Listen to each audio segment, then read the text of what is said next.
About to go short NASDAQ here. This is my third attempt of the day, of the pre-market session. I initially was targeting, what level was that? Buy side at 3,297, and I was stopped out. We eventually got the move up to take that out, and I didn't really have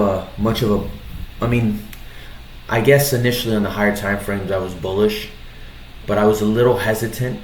I had figured that at some point price would want to retrace and soak up some sell side before continuing up to buy side. So I had gotten stopped out of those two attempts.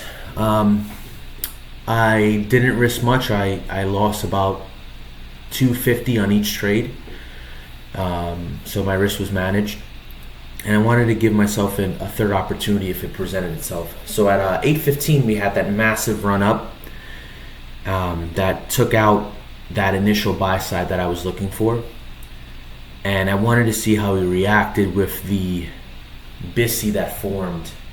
And that BISI formed, that BISI formed at 8:21. So leading up into the 8:50, 9:10 macro, I wanted to see how we reacted. So I extended that BISI forward and was hoping to treat it as an inversion fair value gap, and I was able to get that opportunity. Entered just below that inversion fair value gap, and I'm looking for roughly, let me get the math right on this, 51.5 handles.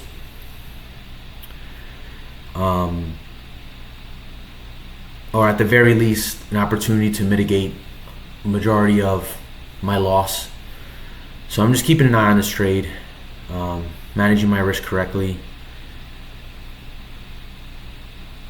And I'm targeting just below, I think that the sell side at 3,243.25 looks really, really appealing to me.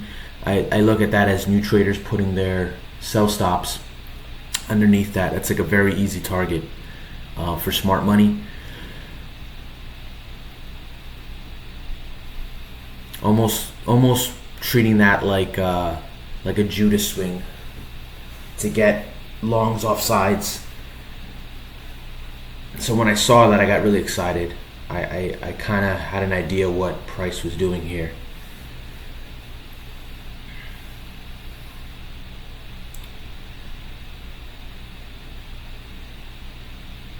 Also on the sub 1 minute, it looks like we're forming multiple market maker sell models on the 45, the 30, the 15, and the 5. So that's giving me more reassurance to that to me being on side of this trade.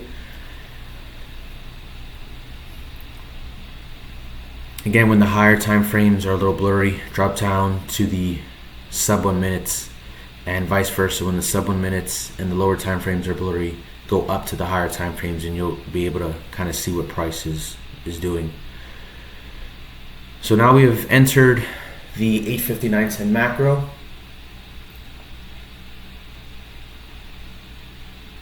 And there's two things I'm looking at. I'm looking at how we're reacting with a 15-minute fair value gap, and I'm also looking at the 1 minute. You'll see me annotate it in a little bit. It's a measuring gap. So I believe, if I'm correct, the measuring gap in ICT terms is a gap that forms at or near the 50% of the range that you're trading. So I'm treating that as a measuring gap. Have my stop just above the down close candle that begins that measuring gap, just so that I can make sure I lock in profit if price moves against me. And we're very, very close to our terminus, about 10 handles away. And so she wrote. So really happy with this trade. Happy that I was able to mitigate my risk and finish positive for the day. We finished positive on both of our Lucid eval accounts, so very, very happy. See you guys later.